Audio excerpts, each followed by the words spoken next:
everybody. Welcome to another episode of Podium Conversations. Man, I got a lot of requests for this one, so I had to do it. I'm doing this for the people. What's up, everybody? I'm your host, Aramis, on Podium Conversations, and this is a show dedicated to getting to the heart of the most root-worthy explanations behind, what people really mean and what they're saying with their body language. And I like to kind of focus this towards press conferences and kind of getting into what's really being said, because there's a such thing called coach speak, and that also applies to owners and the like. So what typically happens is they try to direct the narrative or create the narrative and give the media the information they want the media to have, so that the stories that get written are in line with what they want to see out there, or what they want to be seen as, or what they want to be known for, or whatever the case may be. So that's the foundation for this show. For those of you that didn't know, it's not just me hopping on here trying to criticize podcasts or anything like that. I'm really trying to myself investigate and try to find out what's really going on, because these owners, these GMs, these coaches, these people in the NFL in general, they don't want to give us all the information. And so if we're gonna get it, we got to use every tool that we can find. And we may not always be able to rely on the media. We got to have other ways of trying to get it. So this is one of those ways for me, and hopefully this is a way for you as well. Let's get to a few. Wow, we got a ton of comments in here. Thomas, what up? Hot Wheels, what up? Kev, what up? I Roll, what up? Who else? Mark, what's going on, man? Billy D, what's up? Jay, what's up? We'll get to that rehire talk. David, what up, man? Let's see. Shadas, what's going on? Roy, what's up?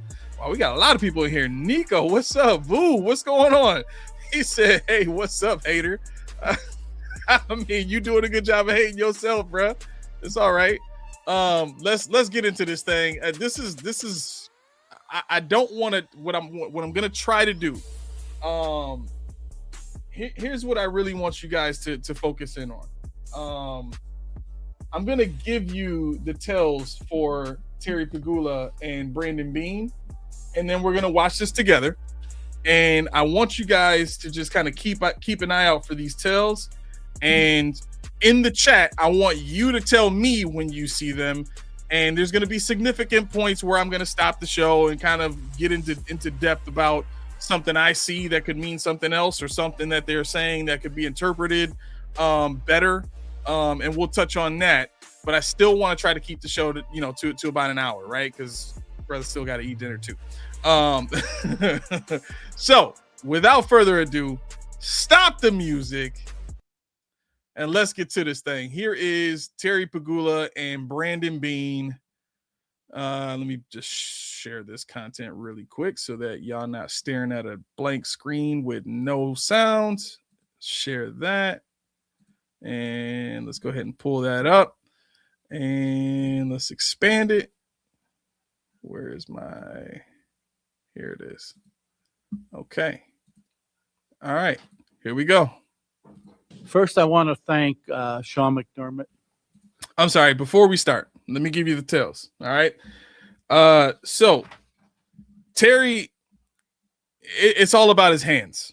And here's the thing I want everybody to understand too, with executive level people in the NFL. These are people that go to very high level business meetings, and they are trained on body language. They're trained on posture. They're trained on facial expression. And one of the things that I picked up on very quickly with Brandon Beane is he purposefully, let me be clear about this, he purposefully avoids facial expression, right? But everybody's human. A little bit is going to seep out, whether you want it to or not. That's just human nature, like I said. With Pegula, so to be clear, with Pegula, it's all in his hands. For some reason, when he's saying something that he's feeling some anxiety over, or could be perceived as being deceptive, his hands shake a lot, right? So make sure you keep an eye out for that. At times you'll see him, pressing thumbs, or self-soothing, um, or you'll see defense mechanisms like the crossing of the hands or the folding of the arms. Those are usually like very recessive traits for somebody who's trying to regress and pull back. That's another sign of anxiety or trying to withhold. But more specifically with Brandon Beane, what's interesting about him is all of his activity happens under the table. And no, I can't see under the table, but what you're going to see is his foundation gets very shaky. And what I mean by foundation getting shaky, like he's not moving a lot of his upper body, but he's adjusting in his seat.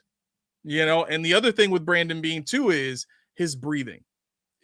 This is why I tell you this is why body language is so important, and being able to see these specific keys is so important, because it's different for everybody. And I don't care how well trained you are, you're going to give up something. Every poker player on this earth will tell you everybody gives up something. You can try as much as you want to hide it, you're going to give up something. So for Brandon Beane, it's his breathing, and with his breathing, he'll have deeper breaths that seem to be more sporadic. Like you'll notice when he's calm. And take me for an example. The way that I'm talking to you now, you can hear my pauses, and you can hear a breath. You can kind of get an idea for the cadence of my breathing and the way that I've been talking. If you're really, if you've been paying attention, you already kind of have a feel for that anyway.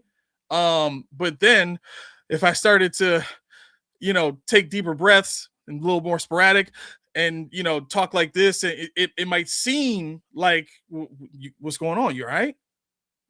You know what I mean? Like I just had to let all that air out. I just breathed in. But that's the kind of stuff that I'm talking about with Brandon Beane, that you'll see where he's taking in a little bit more breath than he needs to at times. And his breathing seems a little deeper, more sporadic. He may not be taking his breath in the same rhythm that he normally has in this, throughout this press conference. So just some stuff to keep an eye out for. And again, if you see it, put it in the chat. I want to know if you saw it or not.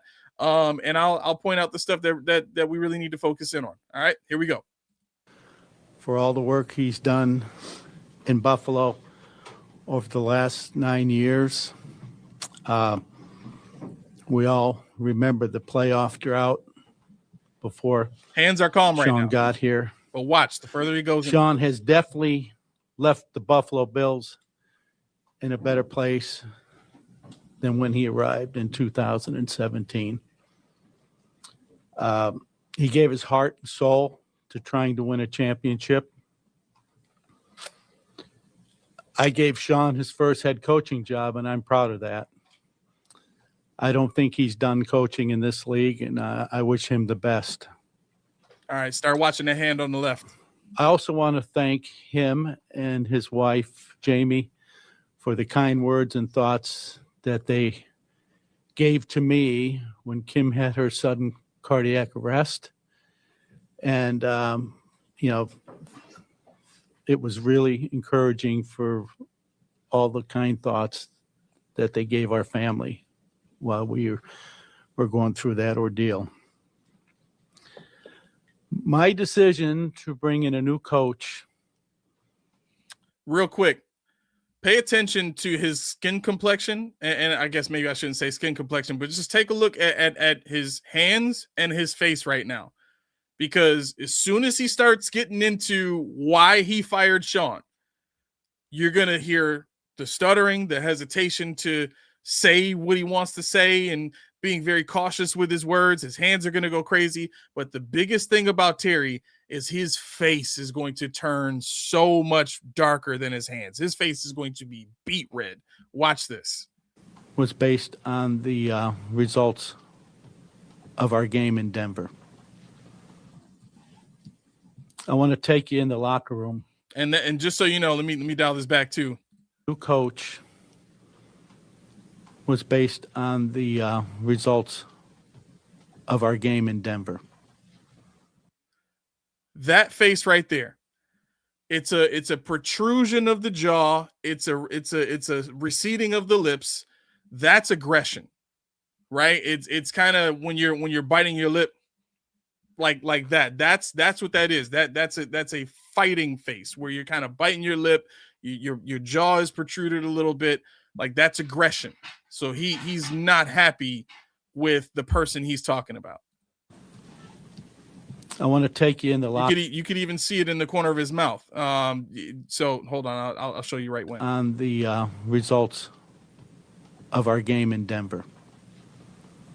Okay. So I want to take you in the locker room after that game. Let me back this up. I don't know if you guys saw it or not. Room after that game. I looked around. First thing I noticed was our quarterback. Did I miss it? My decision to bring in a new coach was based on the results of our game in Denver. Okay.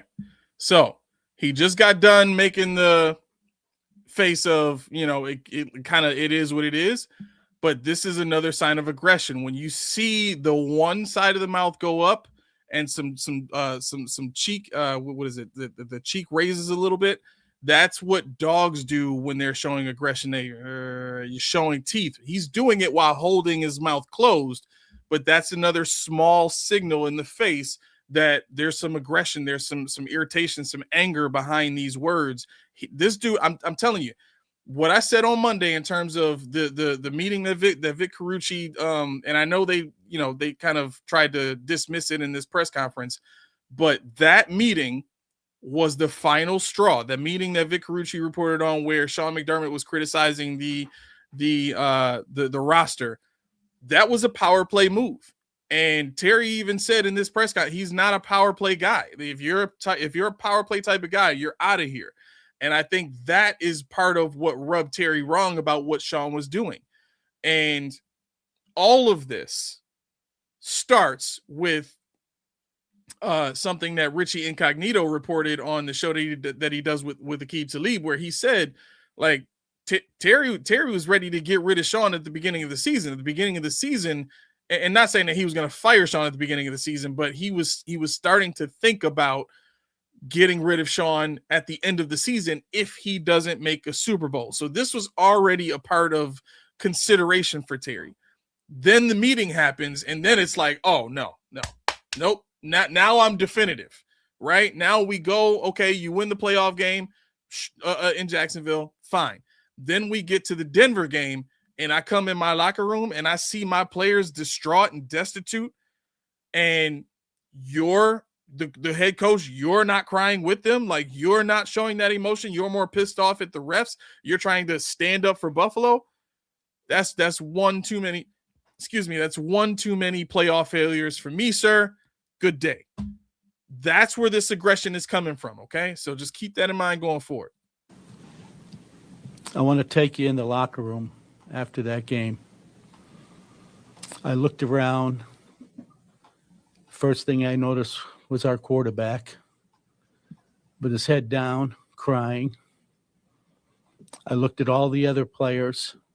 I looked at their faces and our coaches.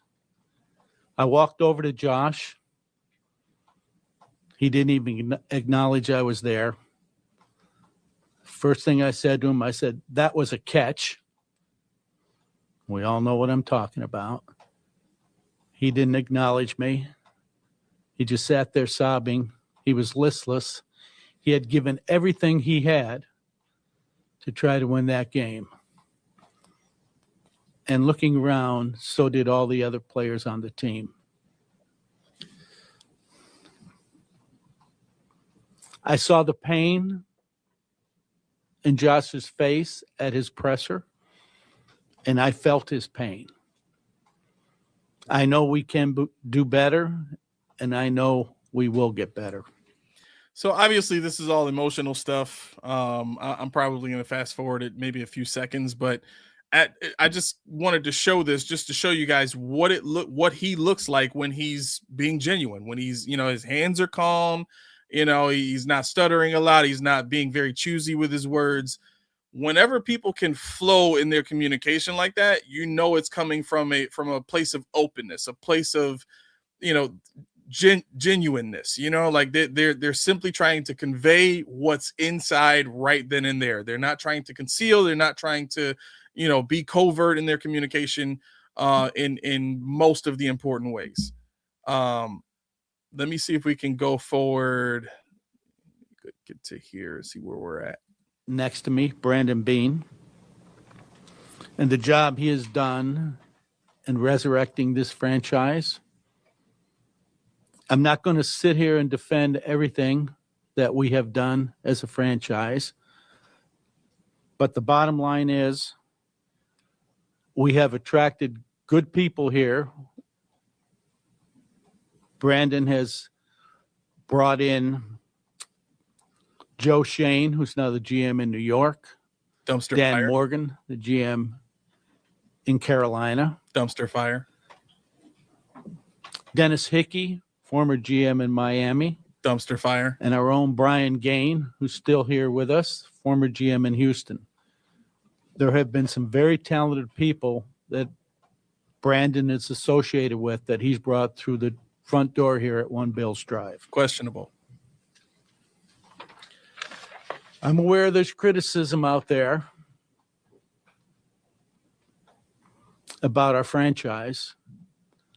Does anyone know?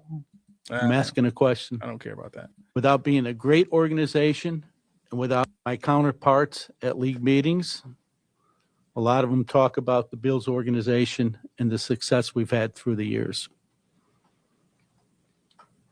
Our roster is a direct I want to get to the questions. We are focused on bringing a Super Bowl to Buffalo. We have an MVP quarterback in this, thanking Sean and his family. Even before arriving here in Buffalo in 2017, Sean and I started our journey together. Him as the D coordinator, me. So again, while we're watching Bean here, it's important to note his rhythm. You know, I mean, right now his body language is very calm. And the one thing I noticed about Brandon Bean is he's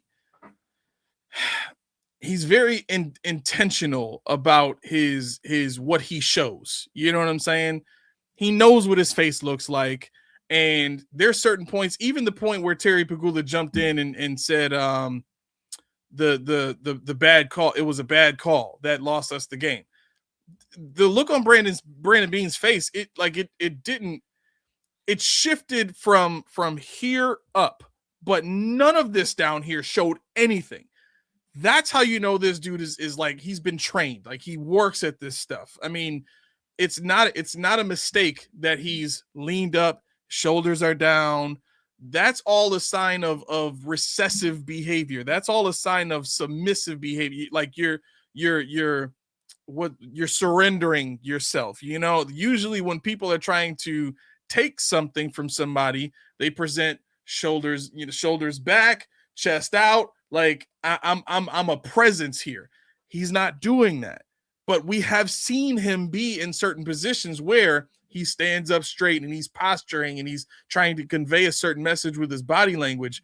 Like, that's who Brandon Bean is. We got to understand, Brandon Bean knows how to play the game better than most people.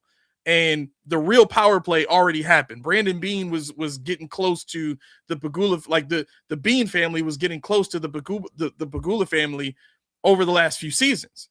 This bickering between Bean and Sean didn't just start this season. It's been happening. Like, remember, I reported this like 3 years ago that there was a phone conversation that was overheard where Sean is basically calling Bean out, asking him, like, are you still on board? That kind of stuff happens when there's discord.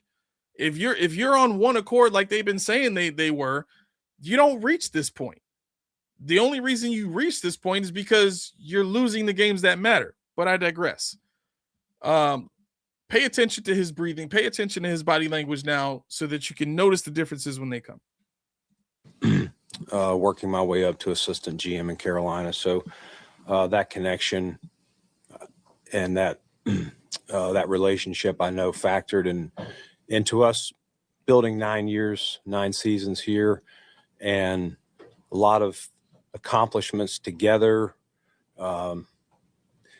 things that we always worked on, things to get better, but we always did it together. And I'll always appreciate the years. And, you know, you think about the things that you could have done better, but I'll also try to remember all the great times that we've had. And obviously this is the start of a new chapter, but Sean's a heck of a football coach, and we'll always root for him and his family. I want to thank our players. Okay. Bunch. I said resiliency is the one word. The 2025 Bills will player questions. We'll answer those the best we can. You know, about the salary cap and things like that. And listen, I understand the frustrations out there. No, you don't. We have, as Terry alluded to, an MVP quarterback who just completed his 8th season here. And let's get to the question. You know, what happened this week to get better. And that'll never change. We've been close, as Terry said, 7 straight years in the. Terry, you mentioned that you thought it was a catch and you told Josh it was a catch. Why would you fire a coach based on a bad officiating? All right, here we go. I did not fire a coach based on a bad officiating decision. If I can take you into that locker room, I felt like we hit the proverbial playoff wall year after year. 13 seconds, missed field goals, the catch. There it is. So I just sensed stuttering in that locker room, like, where do we go from here with what we have? And that was the bait. Remember what I told you. Look at the color of his face. Look at the color of his hands. They don't look the same no more. There's something going on within him right now that's conflicted. I mean, it's anxiety like crazy. He's already tried to recede and hide and cover himself, and he's got his hands crossed, which is more recessive behavior, trying to recede from the situation, as well as self-soothing. I mean, it's textbook. Basis for my decision. Self-soothing with the thumbs. Brandon, there's a report out there. There's a report out there that there was a meeting 5 weeks ago, and Sean expressed dissatisfaction with the roster. The report is that was part of what has led to this today. You're not being happy with his assessment. Either one of you gentlemen can answer that if that was true. I don't know where that came from, but we bet all the time. You know, I talk to Sean every day. We talk about being dissatisfied with this, being happy with that, and whatnot. But we communicated all the time, and I don't know where that came from. Given the fact that Brandon was promoted, and congrats on that, and Sean was fired, he wasn't happy about being asked that question. So this was my thought on that answer right there. It doesn't have to be as big of a meeting as the report made it sound like. Like when you hear the report, it sounds like there was this, you know, massive argument or whatever, where Sean just breaks out of his chair and he's, you know, pointing the finger at Bean and he's criticizing the team and trying to slam Brandon Bean, you know, in this meeting to Terry Pegula and make his big power play then. Terry's recollection of the situation could just be, you know, they're having a calm conversation and Sean is, you know, pointing out specific players that he didn't necessarily want. He still didn't really answer the question or speak to, you know, a specific situation to say, you know, whether or not the report had any validity. And that's the big difference here. There's a big difference between, I don't remember that instance you're talking about, and saying that particular instance doesn't ring a bell. And so there's a difference between saying that and saying we never had any instances where there was criticism of the team, right? He never said that. That's the biggest difference here. So that leads me to believe what's in the report is true. At some point, it did happen. It may not be this big blow up, drawn out, argument or something like that, but his facial expression after the question of being irritated by it, the way that he's kind of, he's showing a little bit of aggression, sort like kind of under the lip there. I mean, all that stuff matters. It matters. That question bothered him. Both played a role in the success and failure of this franchise. What came down to one over the other, or was it that easy? Like I just said, I believe it was, where does the leadership of the team on the field and in the locker room, where we go from that moment, which, another playoff failure. And that's why I decided that Sean had to leave. Really? How far before the playoff game had you maybe started? I mean, I hope you guys are seeing this. Let me check these comments to see what y'all seeing. 39 who got cheese. I mean, I can't make the stuff up. I can't make the stuff up. You're starting to see it come out.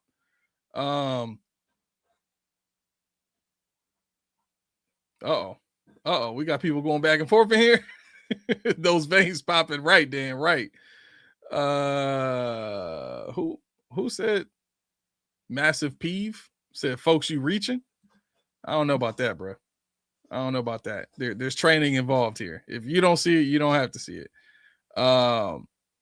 No, Spin, I did not just call Pegula a dog. I'm just speaking to animalistic tendencies, or I should say mammalistic tendencies, I guess is the best way to express it. It's just like natural human occurrences that can be better expressed or better picturized by comparison to animal expressions. You know what I mean? So that you can visualize it, right? You know what a dog looks like when it's, showing you its teeth and showing signs of aggression on its face. We do that just in much smaller forms. Spin, let's try to keep it to football. All right. Yeah, I don't know how we got on to politics. This is ridiculous. All right, I'm just trying to do a podcast. Solomon said, "Y'all happy now? You got what you wanted." Yeah, I'm very happy. I'm very happy. I mean, what did I want everybody to go? Yeah, but like I said in Monday's show, you got to understand, Terry Pegula was not about to endure this whole entire situation on his own and rebuild the staff from scratch. He doesn't want to have to do that. Like, a business person who's made the kind of money that he's made over the years is used to employing people to do the things he doesn't know how to do. And if you fire Brandon Beane, you essentially are left with choosing everything for yourself. And that's a very uncomfortable position for Terry Pegula to be in, because he doesn't know anybody in the industry. No, I'm not laughing because I'm nervous. What's going on, Rich? So in this instance, he has a decision to make. Do I get rid of Sean and Bean and leave everything to myself and just try and figure it out at one of the most pivotal times in an NFL year, which is right before free agency and right before the draft? Like, scouts are putting all their reports together. We're starting to, build our draft boards and all that kind of stuff. Like, this is a big time. He's not ready to take that on. Maybe in another 10 years or something like that, if he lives that long. No disrespect. Maybe at that point in time, maybe he'd be fine with, yeah, all right, let's wipe the slate clean. I know a few guys I can call that can give me some names of guys that I can hire, blah, blah, blah, and we'll be fine. But he's still in his his infantile stage, I'll say, of ownership, where he's starting to learn the ropes. He's got his relationships within the NFL owner circle, and he's starting to, really feel his way into this ownership thing. But now wasn't the time to fire Brandon Beane. If I was if I was Terry Pagula, I probably wouldn't have done that. Now, what I wouldn't have done in this instance, if I was Terry, for context, I wouldn't have allowed Brandon Beane to hold president of football operations and GM. I would give him president of football operations because he knows the business. He's got a lot of good relationships. He knows how to talk to people on other teams and stuff like that. Cool. I actually don't have an issue with him being president of football operations. I have more of an issue with him being GM. That's something that I would have wanted to give to Terry Gray or Brian Gaine. At this point, either one of those guys, in my opinion, would be fine, but I prefer Terry Gray because I think he's got the scouting chops that we would want in somebody who's picking the players. I want the guy that's picking the players to know ball. He's got, like the video I sent to 40 Keys, the biggest insult you can hear nowadays is you don't know ball. I want somebody as a GM who knows ball. Couple of comments here. Dan says, Pagula also clearly wanted more time to be with his family. Yep, that's another part of it. Complained about not being able to go to Jesse's tennis matches. Tori says, people dogging on Pagula have bad memories. He saved the franchise. McDermott, secondary, move on. You gotta understand the point of what we're talking about here, Tori. I mean, to be perfectly honest, this is not banging on Terry. This is not hating on Terry. This show in particular, this live content that I do is to try and get more in-depth information so that we can get closer to the truth. We can get closer to what's really going on behind the scenes. This whole channel that y'all on right now is all about trying to give y'all more of a player perspective, more of an inside perspective, so that we're not taking on this fan mentality of just believing anything the team tells us or believing anything the media tells us. I've always been a proponent of doing your own investigation, right? So when I'm on here doing this stuff, it's not to hate on anybody. It's to try and get to the truth. Now, with McDermott, we reached the truth like 3 years ago. When we first started the show, we did all the investigating we could possibly do. And more stuff has come out since. But I mean, we aren't the only ones. The Tyler Dunn report was an investigation done on Sean McDermott. Is that hating?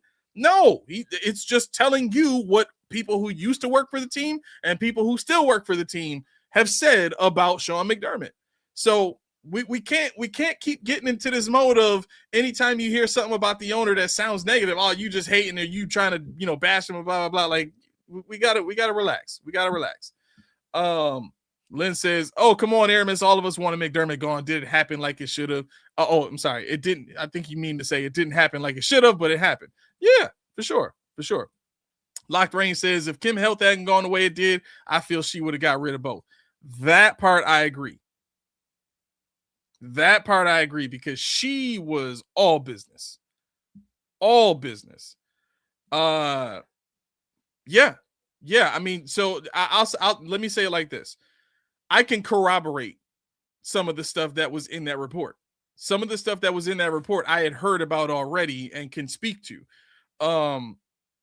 So that leads me to believe that his sources were really there.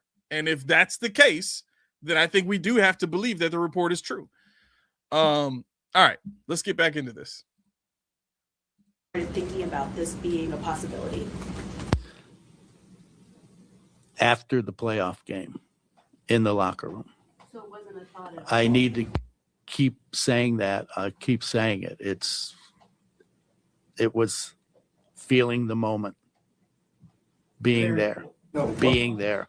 Sorry, Terry. What process did you go through to evaluate whether it was, coaching versus talent on the roster? And to be clear, I think this is a common misunderstanding in this instance of the press conference. When he's saying he knew after the Denver game, that doesn't mean that he wasn't thinking about it before. And then the Denver game happened. And then it was, oh, he's done. Right.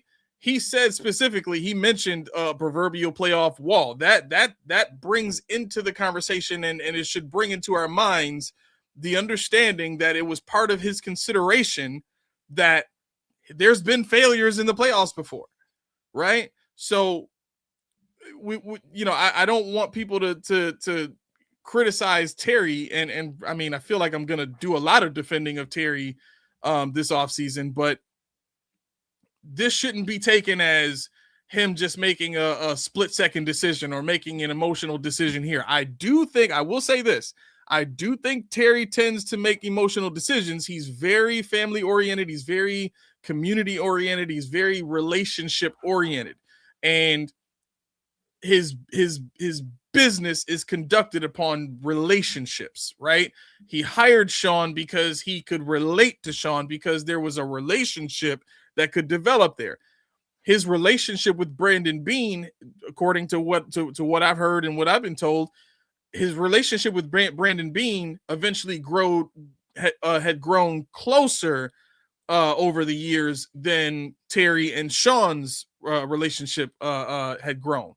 So it stands to reason that this entire instance could really come down to, I like Brandon Beane better. You know what I mean? I don't think there's anything wrong with him saying that. He's an owner. This is a privately run company. He can say stuff like that all day long.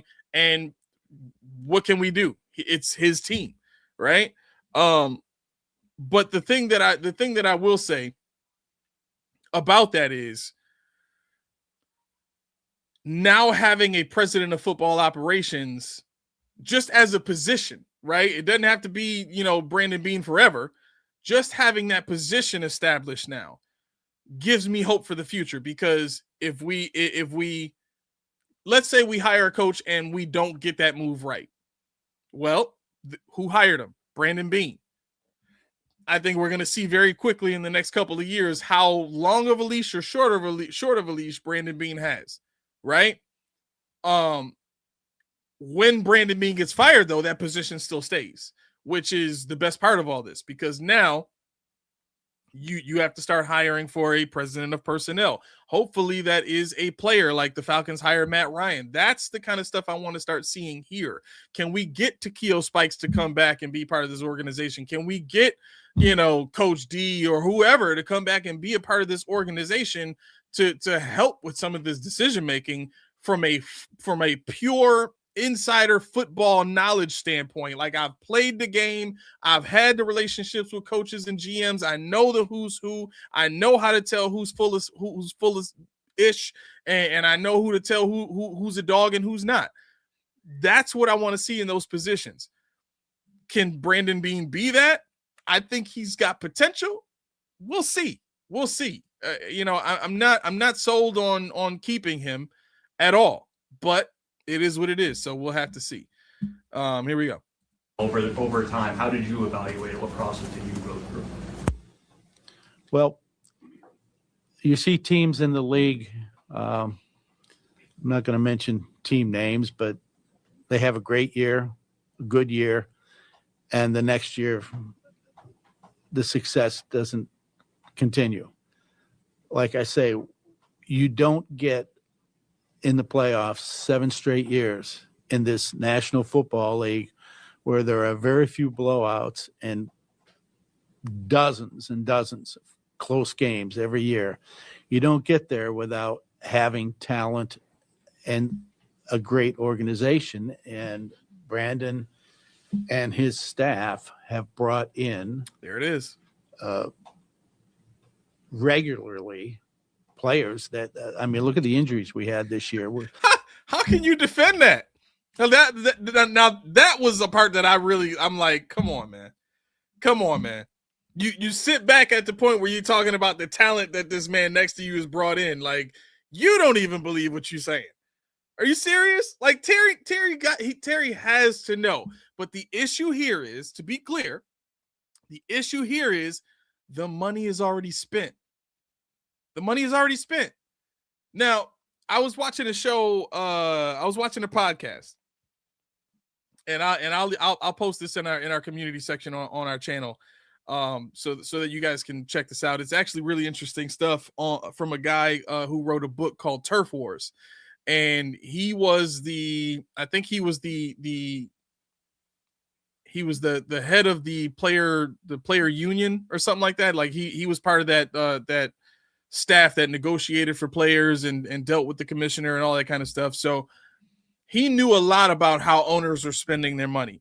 And he talked about how, most owners back when he was doing the job. We're only spending about 80% of the cap, right? The reason I'm bringing that up is these owners are getting smarter now in terms of business, and that small group of 13 owners that I told you guys about a couple of weeks ago, they're getting all their notes and their game plans and their business plans from Jerry Jones. I mean, the Cowboys continuously being the most popular franchise, most popular brand in the world, is a sports brand, I should say. The most popular sports brand in the world is a testament to Jerry Jones's ability to keep his brand viable, to keep his team viable, to keep his image viable.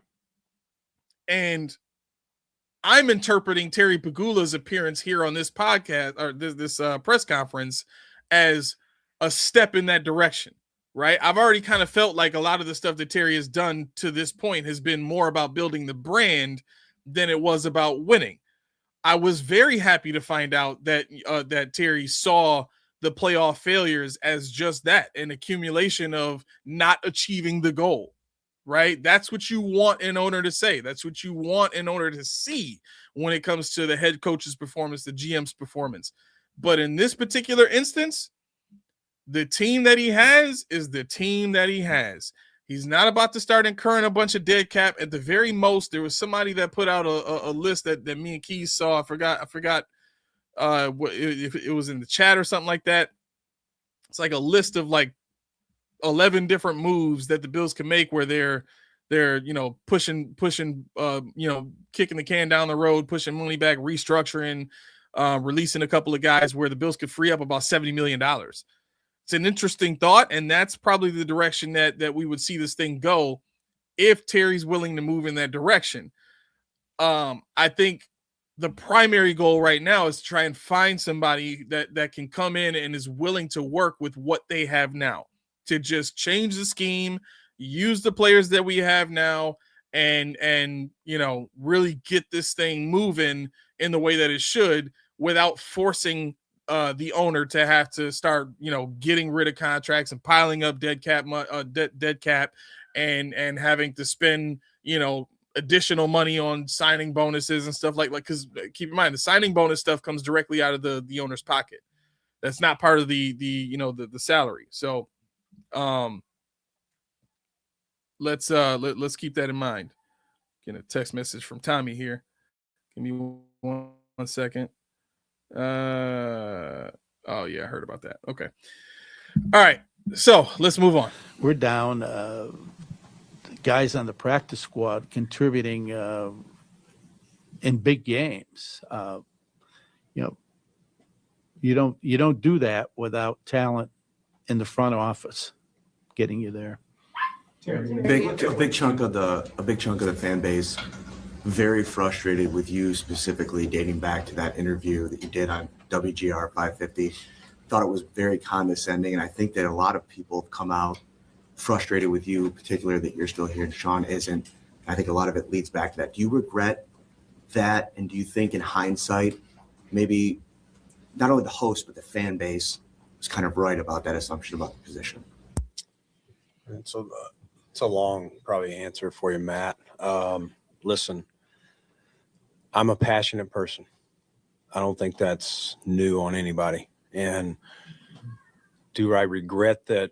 Probably the biggest regret is I probably put pressure on the wide receiver group when I reacted in that way because I felt like they were being picked on unfairly. And if you remember, not trying to rehash what happened, but I was going, man, we had, the number 2 scoring offense, and we were just, we had some tweaks there. It wasn't the exact same group, but it was a similar group that we thought, an addition here or there. Even when I did that interview, I knew we were adding Elijah Moore later that day. And so it was probably more of a reaction to, we just had a draft of defensive guys that we thought could help this team get over the top. And it was more in the defense of that group.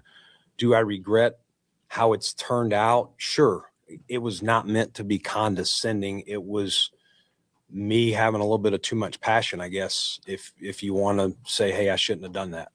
At the end of the day, it wasn't. Yeah, I do want to say that. I had nothing against those hosts. I think I did another interview with those guys.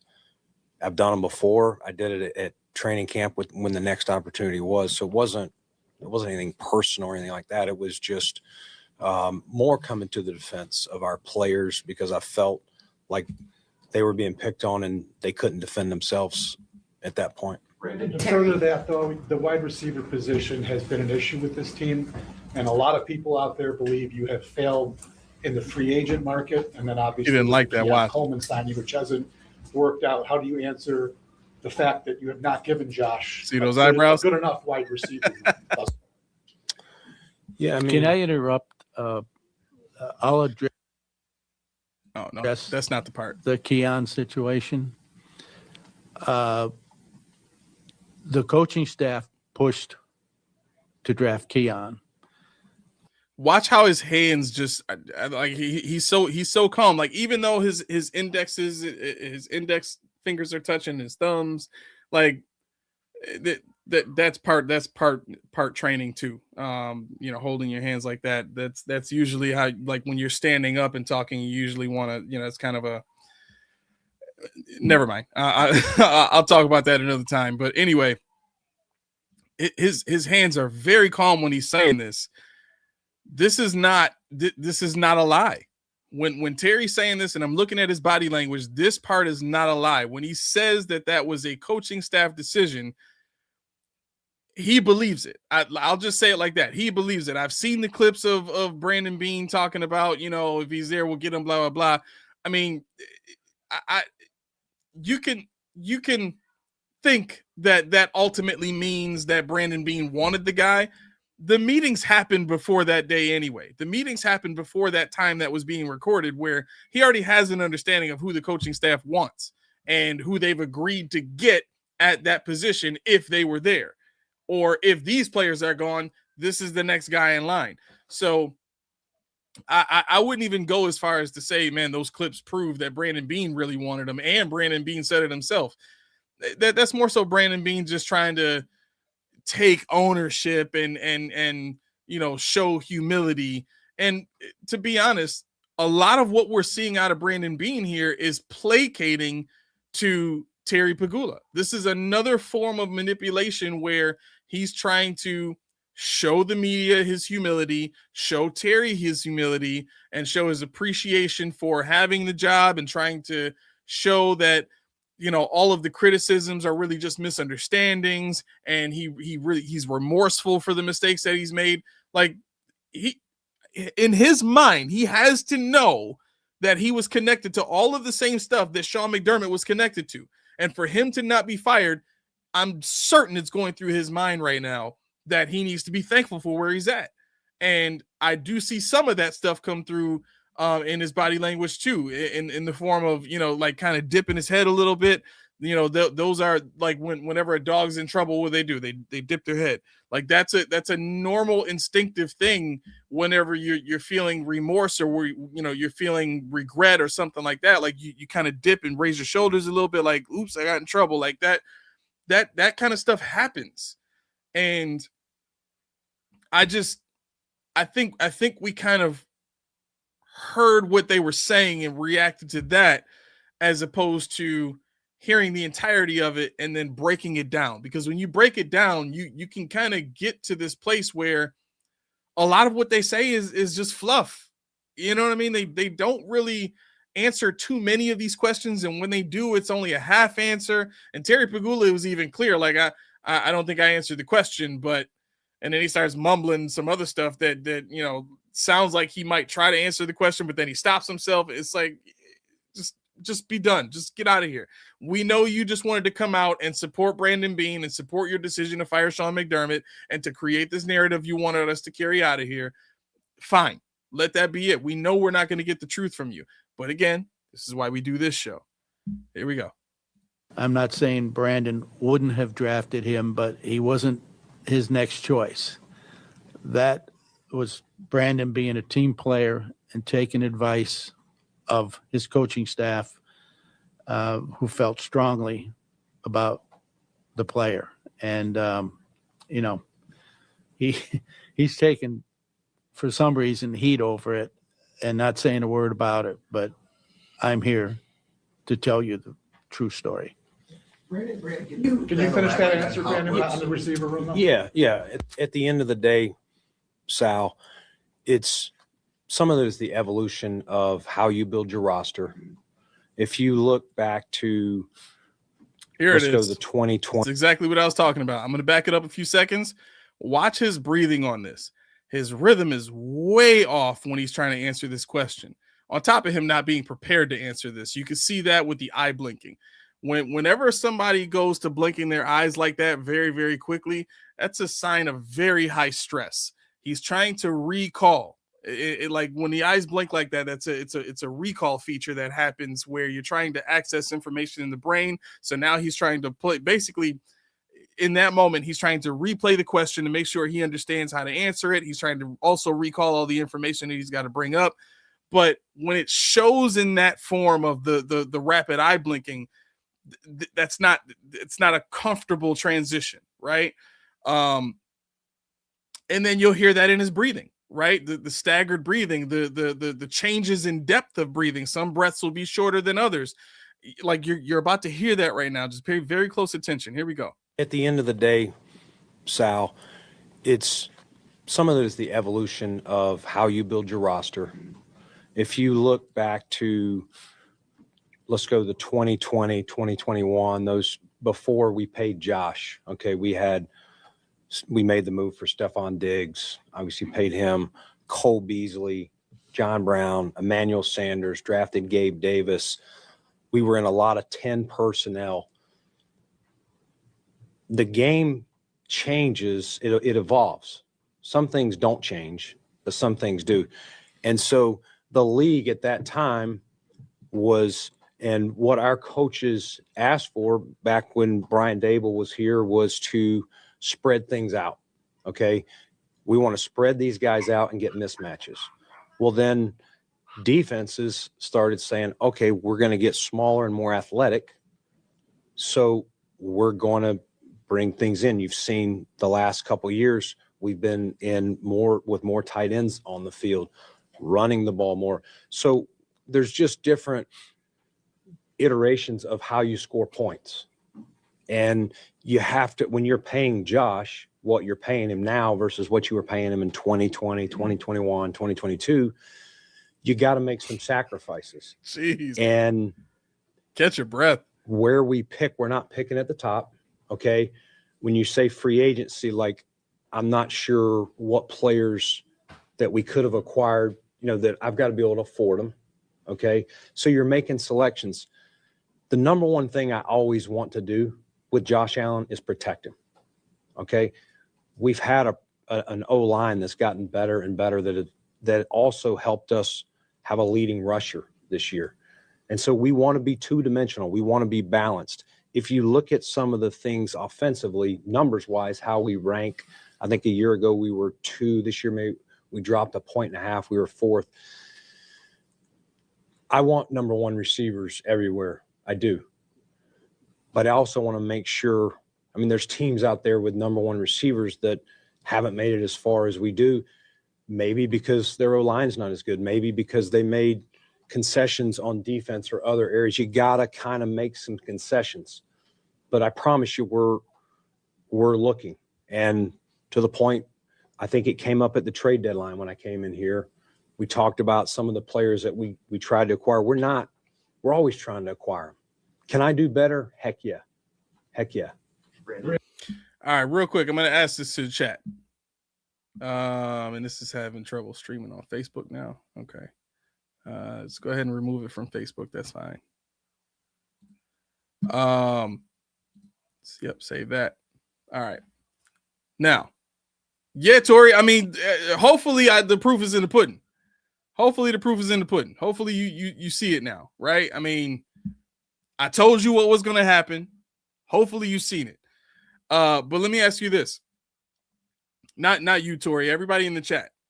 What's different about Brandon Beane in this answer and this question as opposed to the others? What did you notice that's different in this particular answer that he gave from the other questions that he's answered so far, or the other speeches? Laura said, I think they tried to dress Bean as a normal guy, but he still looks rich AF. Terry Pagula is a G. Yeah, I think so. Smooth operator. All right, I'll give you the answer, because it seems like y'all don't know. Brandon Beane, in this particular instance, is talking with his hands before the words come out. I don't know if y'all picked up on that, but when somebody is talking with their hands before the words come out, that's a cover for the jitteriness, right? Remember, I told you his foundation gets real shaky when he's feeling anxiety. Whatever, all the action that happens for him happens under the table. His face looked very composed, but his hands moving all around, resting his elbows on the table so that he can not give off too much, anxious movement. But that's all it, right? More animated. Thank you, Locked Rain. He's more animated. Exactly. That's the point. Anxiety comes out in so many different ways. You just got to be able to see it and pinpoint it and focus in on it. And then you'll be able to have an idea of, oh man, well, in this particular instance, when he was asked this question, or in this part of his answer, when he was talking about this, there's more to that, right? This gives you some insight into where you should investigate, right? Those instances where he's moving his hands and it seems like he's kind of bouncing around in his seat, like that's the stuff that we got to focus in on, and then begin to, okay, well, what was he saying there? Okay, that's what I need to go fact check. That's what I need to go investigate. Well,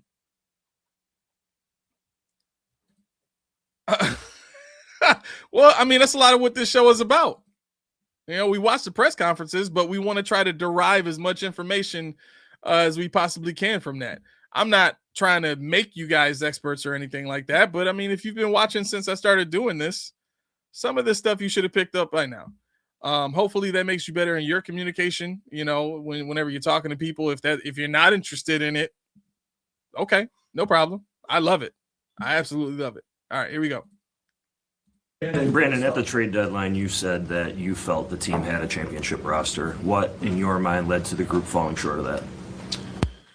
I mean, Jay, A bad call. You see his face? Yeah, I mean, Jay, I would say that's what I'm talking about. This man trains. He already felt the anxiety from the previous question. So the first thing he does before he gets this question is he guards himself. He's self-soothing, right? That's how you know there was a spike in anxiety. He's got to cover up, right?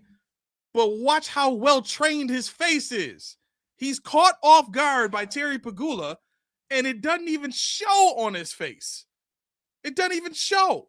Watch this. I'm going to back it up. This should tell you how well trained this man is. And the reason I keep saying this about Brandon Beane is if he's this well trained, you can't keep taking what he says as genuine value. You can't keep looking at this man as, oh, he's been so upfront and so, out in the open and so genuine and honest. No, this man is trained to deal with y'all. You got to see through the BS. Here we go. Falling short of that. Watch his face. Jay, A bad call. Yeah, I mean, Jay, I would say we went to Jacksonville and we won, a good team. And then we went to Denver, who was the 1 seed. And we obviously had turnovers in the game, but I would say we had every chance to win that game. And as I said earlier, not be playing here. So we didn't get it done, but it doesn't mean that we didn't have the opportunity or have a team that could have gotten it done. Terry, you've emphasized how important Josh is to this franchise, and how seeing him after the game was a factor.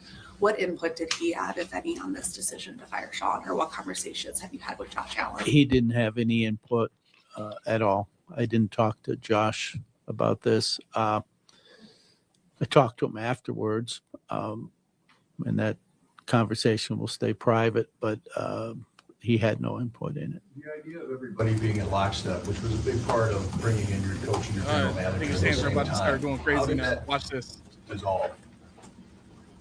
The idea that everybody being on the same page, everybody having the same vision. I don't think it dissolved, Tim. Like, I'm not like, when you say it dissolved, what do you like? Are you saying an instance, or like what do you mean? Over time, how maybe saw things differently. You know, you say you have different needs or different thoughts on drafting or direction of the team, or why the general manager gets a promotion Now and you're getting coach it. gets fired despite having the same record. There's obviously a disconnect between those two things. Well, I would say when we acquired players, and this isn't changing going forward, Tim, whether it's a draft or free agency, the personnel department, we're not just saying, hey, we're taking this player, hey, we're signing this player. We share in those conversations. Now, sometimes a decision's got to be made, and sometimes I don't always sign the player that I think is the best, and sometimes I do. And maybe the coach doesn't. You have to make a decision. But the thing I would applaud what Sean and I have had here. This has been 9 seasons, not something like 2 or 3. This has been 9 seasons that we did a lot of good things and brought in a lot of good players and a lot of good coaches and won a ton of football games. I think we've won 60-some% of our games, which is, which says there's been success. What Terry, has said was the proverbial playoff wall. So I don't think that's anything dissolved. I think that was the decision he made. We were still communicating through last draft, through last offseason. It was a heavy defensive draft. And Sean was very involved, and his coaches in the selections that we were making and getting the guys on the field and develop them. So I don't think it got to a point where we were signing or drafting players, out of alignment. If I can clarify too. Tim, Yeah. you can't, I wouldn't use the word dissolve. We all debate and argue with each other in any organization. We're talking about a football team here. Everybody has their input, and not everyone agrees on everything you do inside that organization. That doesn't mean relationships dissolve. It's just, to me, it's healthy. You foster debate. I disagree with you. Like, this guy's told me to F off a couple times, trust me. And No, that's not true. Look at his I thumbs. strongly disagreed with some pretty good players that he. Terry, I think to a degree is saying that from the standpoint of him and Bean have disagreed. But come on, man. When's the last time y'all said F off to y'all boss, man? Like, let's be real about that. Please. Don't believe this. Don't believe this. Again, the shakiness of the thumbs. He's got his fingers locked so that they don't move. But let me go back a few seconds. Look at his thumbs.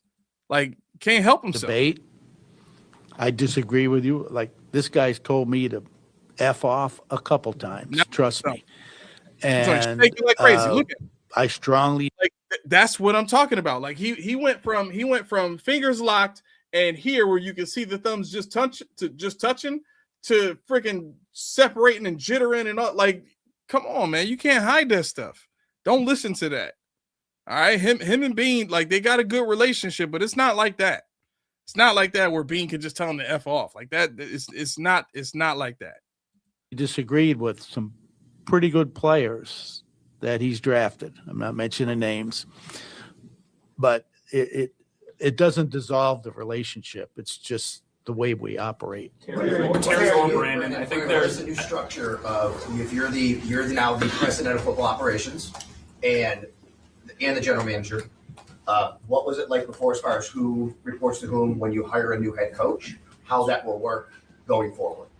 Yeah, we have a group of us that are going to work together to hire the head coach. It'll be Terry, myself, Pete, Brian Gain, Terrence Gray, both of our assistant GMs, and Laura Pagula and Josh will have some involvement as well. Brandon or Terry. When you make a coaching decision, I think there might be a sentiment that they must have somebody in mind. That is why they are moving on. I understand you are going through a search, but is there a front runner? Is there somebody you are targeting, or is this completely an open search? No decisions made yet. It's 100% an open search. We're still sorting through the names. We're vetting names. Matt, I think Derek was telling me before we came down, some of the guys were leaked out that are coming in, but the list is not final. And there's still 4 teams playing too that could have some candidates. By the rule, we can't interview any of those until their seasons are complete. But yeah, it's an open process. There is no front runner, old, young, former coach, first time coach. We're opening every door. We got to find the right guy for this team to help get us over the hump. Terry, when you look at the coaching situation, you said they've hit a wall. But with Sean, you guys have been in that position each year, close.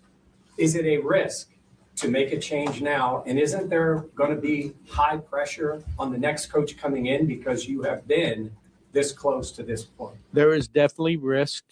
We've got to make the best decision. So that's a fact. And what was the rest?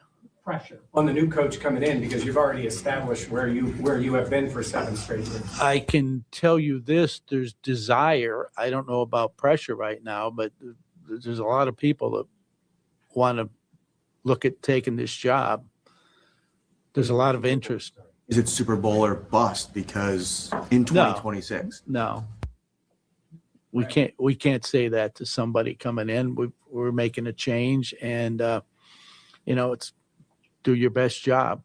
Brandon, how would you categorize your relationships, and specifically throughout the season this year with Sean? And I ask you that because the perception from the fan base out there is that this was some kind of power play made by you to still be here in Sean now. Yeah. As Terry said, there's disagreements all throughout, way before this year. It's not like we were 100% always in agreement on every decision that he made or I made. That just comes with the territory, and I wouldn't expect that with the next head coach. There's certain things that fall in his area, whether it's managing a game, how we schemed a game, whatever it is that are his, and then there's certain decisions that personnel related, somebody's got to make the final call. What was the saying about? Can I help him a little? Can I help you about the power play part of that? I'm the kind of guy, if I sense you're on a power play, you're out. I don't like power play people. We have an organization we work together, but any sense at all that he was on a power play, he would have been gone. And because that's not my kind of person. And Joe, that's hurtful to even hear that or say that. I worked 19 seasons starting as an intern in Carolina and worked my way up. I came here and I've never tried to do that. I would love for anyone who's making that accusation to walk in these doors and ask any person, player, coach, trainer, anyone. People can disagree with draft picks that I make or people I sign or I screwed up the wide receivers, whatever it is. Those are harmful things. So last thing I'm gonna point out, and then you guys I screwed up the wide receivers, whatever it is. Those are harmful things that, I walk in the door and my wife's got tears, whatever it is. I would love for anyone who's making that accusation to walk in these doors. He would have been gone. Okay. And I want to get to because that's not my kind of person. And Joe, that's hurtful to even hear that or say that. I worked 19 seasons starting as an intern in Carolina and worked my way up.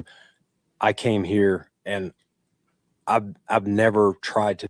So the whole all of this, so first of all, shoulder shrugs are a sign of unsurety, right? Anytime you are talking to somebody and, can you do it? Yeah, sure. Like, if their face might express like assuredness, like, yeah, no problem. But you see the shoulder shrug? That's usually a sign of uh-oh. You know what I mean? A sign of like anxiety. I mean, the idea here is to point out times where there might be more going on in their minds or within their physiology than what they're showing. And based on the study of body language, it's a clear indicator that there's some form of investigation that needs to take place into whether or not what he's saying is either accurate or true, right? Because as he's doing his shoulder shrug and shaking his head as he's saying, I would never, I would never, you got to kind of wonder, like, the signals you're giving off kind of make it seem like that's not really what's going on in your mind, or that's not really the truth. Maybe you are a power play kind of guy. I don't think it's a coincidence that Brandon Beane has been here since day one, and I'll leave you guys with this point, and then we'll get out of here. I don't think it's a coincidence that Brandon Beane has been with the team for as long as he has, witnessed what happened between Brian Daboll and Sean McDermott, and realized that Sean McDermott had an issue with Brian Daboll because of the relationship that he had with Terry Pegula, and saw Daboll's ability to kind of blow off. Maybe blow off is not the right way to say it, but keep Sean off of the offense, so to speak, right? Because we knew for a while that Sean McDermott had been trying to impress upon Brian Daboll, we got to run the ball more, we got to run the ball more. And I had heard reports about Josh Allen being talked to by Sean McDermott, and Sean would tell, Josh certain things he wants to see, from the offense, or certain things that he wants out of the offense. And, Josh would kind of go complain. Actually, this is in the Tyler Dunn report. You can read it. In the Tyler Dunn report, he talks about times where Josh would go and complain about Sean to Daboll about things that Sean wanted Josh to do that he didn't want to do. And Daboll would tell Josh, like, don't worry about that. I'll talk to him, right? You only, as an OC, think about that for a second. For you to be in the mindset as an offensive coordinator, my boss is telling the quarterback that I'm working with that he's got to do something. And I say to the quarterback, don't worry about that. I'll talk to him. I'll take care of it. Don't worry about that. Like, I got to know that I have a connection higher than Sean that can protect me.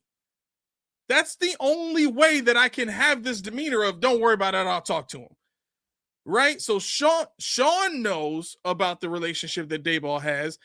Daboll knows about the relationship with Terry Pegula that he has. That's what created the conflict.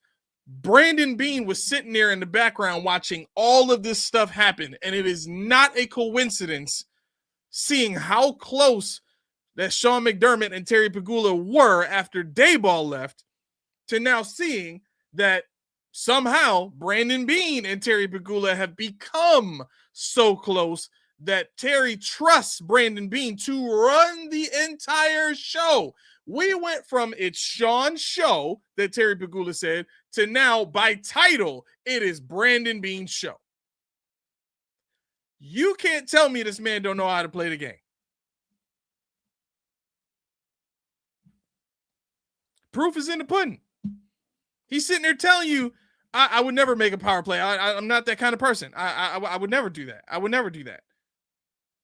The head shake when you're trying to affirm the no or the yes. Like, if you're saying yes and you're shaking your head no, you're lying. But if you're saying no and you're shaking your head no, you're self-affirming. That's a behavior that comes out when you're trying to convince yourself that what you're saying is the reality, right? Combine that with the shoulder shrug. Again, body language comes in clusters, right? So when you see that kind of body language with what he's saying, like, it's BS. Like, come on.